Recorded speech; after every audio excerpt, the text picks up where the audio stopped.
The sounds from the giant plane tree in the hospital garden had reached a frightening level. The storm was intensifying its impact. Nurse Angela Miller and her colleague Sarah were conducting their final checks during their Thursday evening shift, which they had already spent anxiously due to the storm's intensification. Outside, the wind had been howling for hours, windows were shaking, and emergency warnings were being issued. "Angela, this storm is much worse than predicted," complained Nurse Sarah, watching the windows shake violently. "The Weather Service has issued a hurricane warning. Are we considering evacuating the hospital?" While reviewing patient files, Angela heard the sound of the giant tree's roots being torn from the ground. Pieces of soil were hitting the windows. "Evacuation is impossible, Sarah.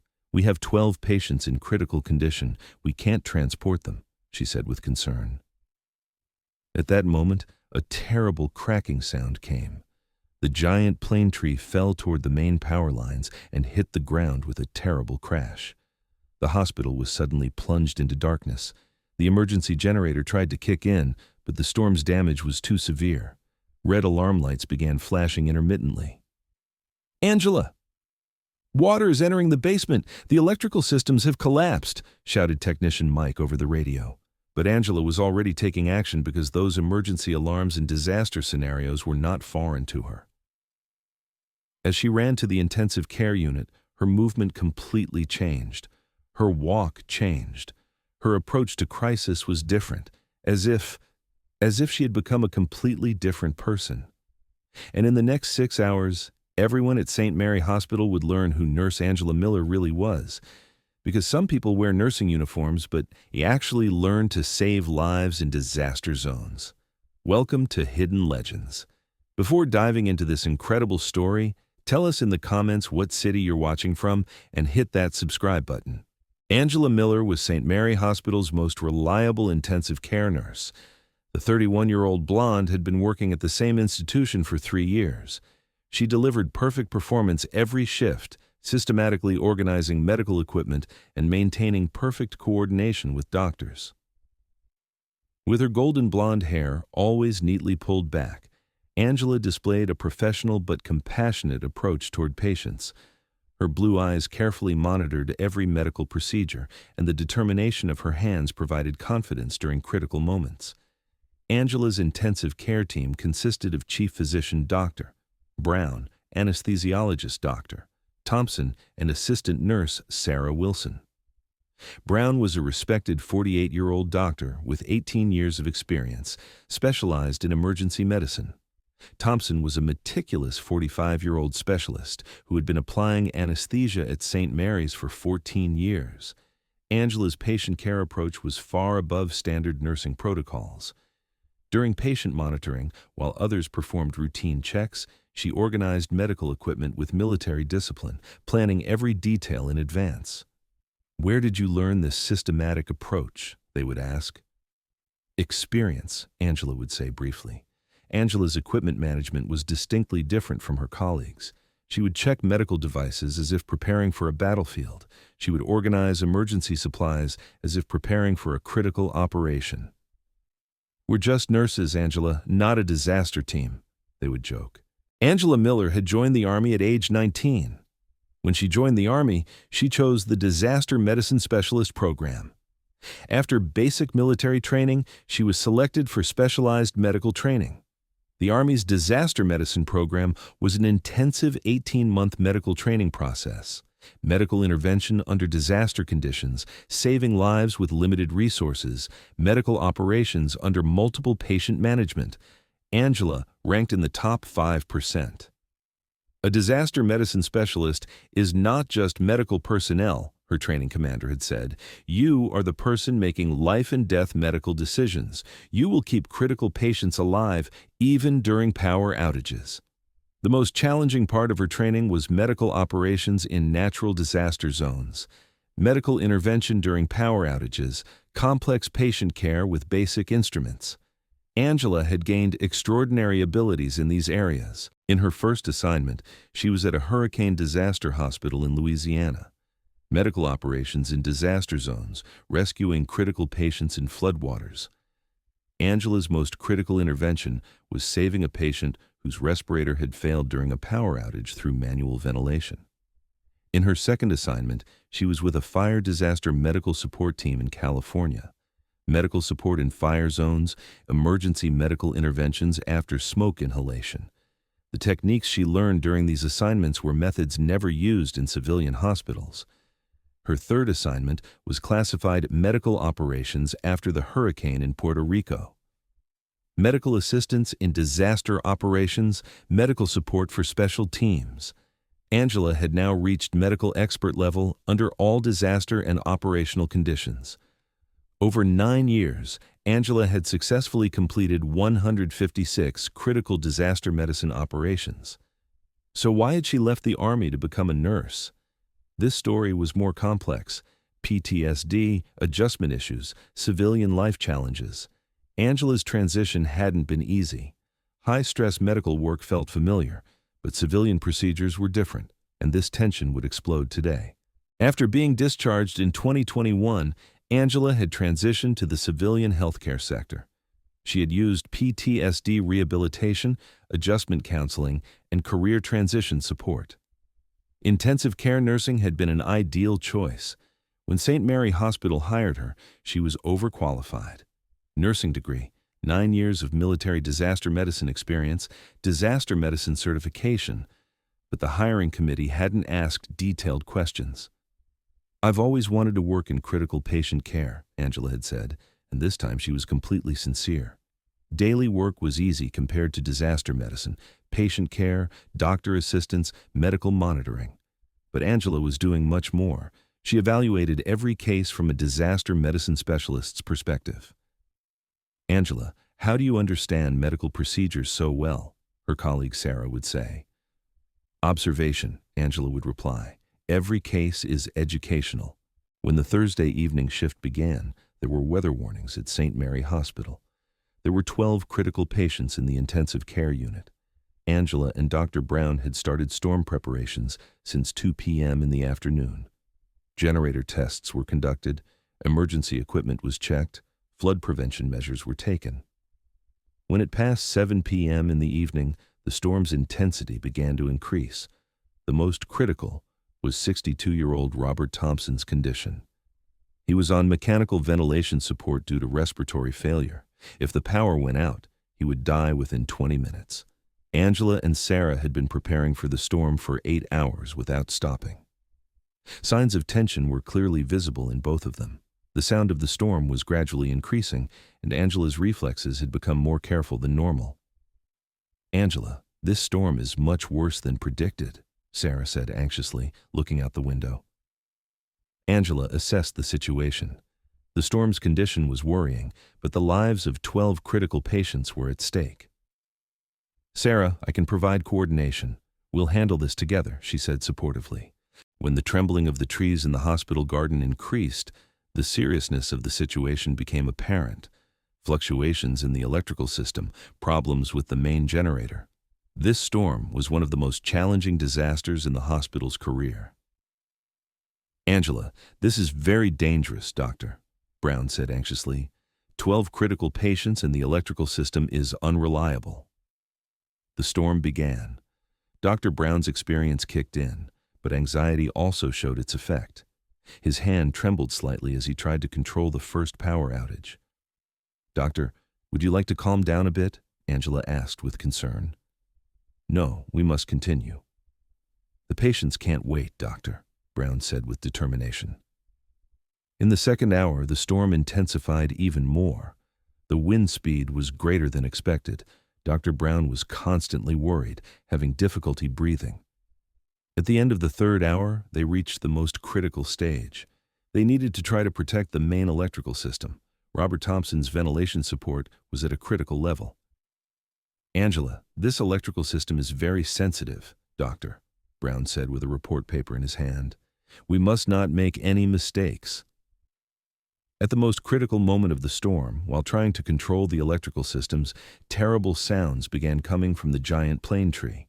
At that critical moment, the giant tree in the hospital garden fell toward the power lines and hit the ground with a terrible crash. The main electrical system collapsed. The entire hospital was suddenly plunged into darkness. The power is out. Angela's voice echoed through the hospital corridors. The emergency generator tried to kick in but was insufficient. Flooding had begun. Dr. Brown began running in panic. 12 critical patients! No power! Sarah screamed. All the patients will die! What are we going to do? Robert Thompson's ventilation machine had stopped. His blood pressure was rapidly dropping. He was disconnected from the breathing device. At the same time, the other 11 critical patients were also affected by the power outage. The nearest evacuation team is 2 hours away, Dr. Brown said, but none of them can wait that long. Angela's mind made calculations within seconds. Robert's lungs would stop within 15 minutes. The other patients couldn't survive without electricity either. 12 people were about to die. At that moment, Angela remembered the most important rule her 9 years of military training had taught her. In multiple disaster situations, determine priorities, act quickly, don't lose anyone. Dr. Brown, initiate emergency triage. Sarah, prepare manual ventilation. I'm starting the disaster protocol, she said with a commanding voice. Dr. Brown looked with shock. Angela, you're a nurse. There are 12 critical patients. No power. I won't lose any of them. Angela's voice echoed through the hospital with strength and determination. She quickly put on disaster gloves. 9 years of disaster medicine training had kicked in. This was the multiple casualty management she had learned in disaster zones, saving multiple critical patients simultaneously. Brown, initiate manual triage system. Sarah, distribute manual ventilation equipment. I'll manage disaster coordination. Angela looked at Robert's condition. Ventilation support had been cut off. He had respiratory failure. Irreversible hypoxia would begin within 15 minutes. When she took the manual ventilation device in her hands were no longer trembling. Her eyes were no longer anxious. Sergeant Angela Miller had kicked in. Robert's oxygen saturation is dropping rapidly, Dr. Brown shouted in panic. 70, 65, 60 factorial at critical level. I'm starting manual ventilation, Angela said while intervening with Robert. Sarah, emergency intervention for other patients. Angela's hands were applying rhythmic pressure to Robert's chest. 1, 2, 3. Each press meant life, but Robert's lips were starting to turn blue. Angela, we're losing Robert, Dr. Brown screamed. Saturation dropped to 50. No, I won't lose this man. Angela began applying stronger ventilation. At the same time, Mary Johnson's heart monitor was giving critical alarms. The power outage had also affected her heart pacemaker. Mary Johnson is in cardiac arrest, Sarah shouted. Her heart is stopping. While Angela was applying manual ventilation to Robert with one hand, she ran to Mary with the other. Sarah, take over Robert's ventilation. I'm starting CPR on Mary. This was like that terrible night in Puerto Rico. 12 critical patients, no power, minimal equipment, but everyone had been saved that night. 1, 2, 3. Angela applied strong compressions to Mary's chest. She was trying to get her heart beating again. Angela, we're losing both Robert and Mary, Dr. Brown shouted desperately. Both are too critical. Shut up and help, Angela's commanding voice echoed through the hospital. We're going to save them both. 15 minutes passed. Angela was working relentlessly. One hand on Robert, one hand on Mary. She was soaked in sweat but wouldn't give up. Robert's saturation dropped to 40. Dr. Brown's voice was hopeless. Angela, it might be too late now. Never. Angela applied stronger ventilation. Robert, can you hear me? Your wife is waiting for you. Mary Johnson's body wasn't responding to Angela's CPR. Her heart was still stopped. Mary's heart isn't responding, Sarah said, crying. Angela, maybe. No! Angela applied stronger pressure to Mary's chest. Mary, your children are waiting for you. Fight! 20 minutes passed. Angela's hands hurt, but she wouldn't stop. Robert's color was getting paler. Mary still had no pulse. Dr. Brown leaned forward. Angela, maybe we should let them rest in peace. Dr. Brown! Angela shouted angrily. You can give them the death news. I won't. 25 minutes passed. Hope seemed to be gone. Robert's breathing had almost stopped. Mary's heart was silent. Tears were flowing from Angela's eyes, but her hands wouldn't stop. Please work, she whispered. At that moment, a sound came from the hospital basement. The generator motors started working. "Generator!" shouted Technician Mike. "The main generator is kicking in." The lights began to flicker on. Electricity was slowly returning. "Mary's heart," Sarah screamed. "The heart pacemaker is working again." As soon as the power came on, Mary Johnson's heart pacemaker kicked in. Her heart suddenly started beating regularly. "There's a pulse!" Angela shouted joyfully. "Mary's heart is working!" At the same time, the ventilation machine next to Robert also kicked in. Automatic respiratory support began. "Robert's oxygen saturation is rising!" Dr. Brown couldn't believe it. 60, 70, 80, 90, exclamation mark. Robert's eyelids trembled. His lips began to move. "Robert? Robert, can you hear me?" Angela leaned close to Robert's face. Robert slowly opened his eyes. "Water," he whispered in a weak voice. "He's alive!" "Robert is alive," Dr. Brown shouted, crying. Mary Johnson also opened her eyes. "My children," she whispered. "They're both alive." Sarah was in tears. "Angela, you created a miracle." 6 hours later, something incredible had happened. Angela had saved all 12 critical patients. The generator kicking in at exactly the right time had saved Mary Johnson at the last moment, and Robert Thompson had also been brought back to life thanks to manual ventilation. "All 12 patients are stable," Angela said while removing her gloves. She was covered in sweat and tears, but her eyes held the light of victory. Sarah was crying. "Angela, how did you not give up?" Dr. Brown just watched. This is a performance unseen in medical history." Angela knew it was time to reveal her secret. Dr. Brown looked at Angela with shock. "Angela, you're a nurse, not a disaster specialist." "I know what I'm doing," Angela said while putting on disaster gloves. Sarah screamed. "Angela, this is disaster management. You can't do this." But Angela had already begun organizing disaster equipment. 9 years of disaster medicine training had automatically kicked in. This was her specialty. "Dr. Brown, continue manual triage. Sarah, maintain manual monitoring of all patients. I'm going to save all 12 patients." While Angela monitored Robert's condition on one hand, she provided coordination throughout the hospital on the other. Power outage, flooding, 12 critical patients. Complex disaster management was needed. "Dr. Brown," Angela said while looking at both Robert and other patients, "I won't lose any of them." Angela took the disaster protocol in her hands. After 9 years, disaster medicine training was active again. But this time, it wasn't just one patient. 12 critical patients were in danger. "I'm continuing the disaster triage system," Angela said. "Sarah, manual ventilation and oxygen support. Dr. Brown, monitor all patients' vital signs." Angela's hands began working with disaster precision. While keeping Robert alive on one hand, she constantly monitored the condition of the other 11 patients. "Robert's oxygen saturation is stabilizing," Dr. Brown said, "but still critical." "Stability achieved in the first patient group," Angela said, moving to the second patient group. These were the multiple casualty management skills she had learned in disaster zones, managing multiple critical patients simultaneously, optimizing resource distribution, determining vital priorities. Sarah watched in amazement. "Angela, how are you managing 12 patients at once?" Angela didn't answer. That night in Puerto Rico came to her mind. After the hurricane, 12 critical patients simultaneously. No power, minimal equipment, maximum expertise, all saved.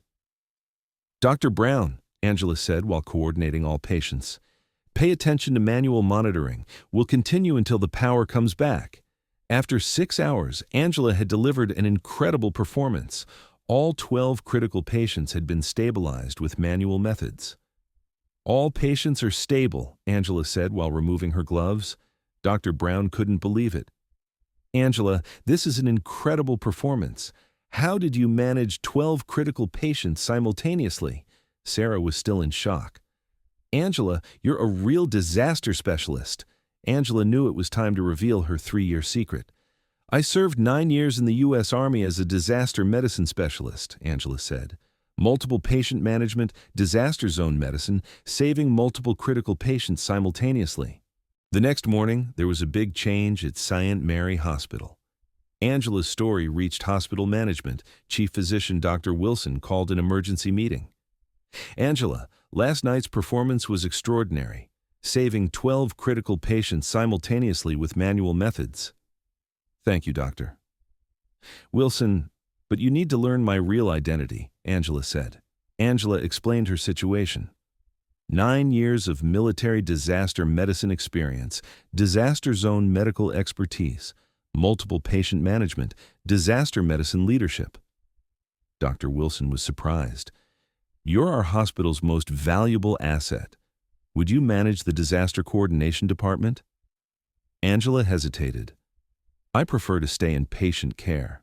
Angela still works in the same nursing position at St. Mary Hospital. Robert Thompson and the other patients have completely recovered and returned to their normal lives. One day, Hospital Director Johnson asked Angela, "Angela, do you ever regret leaving your great military career?" Angela watched the team working in the intensive care unit. They were providing medical care to patients, saving lives. "No, Johnson. For 9 years, I protected people in disaster zones. Now, I protect them in a civilian hospital." Same mission. Angela pointed to the patients. Yes, the life-saving mission never ends. Only the location changes. Angela's story isn't just a heroism story. It's also the story of disaster medicine expertise, finding meaning in civilian life, the service instinct, and never giving up. Because sometimes the greatest disaster specialists work as nurses in hospital corridors to save lives. If this story moved you, share it, subscribe, and let these important stories continue. See you in the next legend. And remember, the nurse at the next hospital you visit might have disaster medicine skills you never knew about.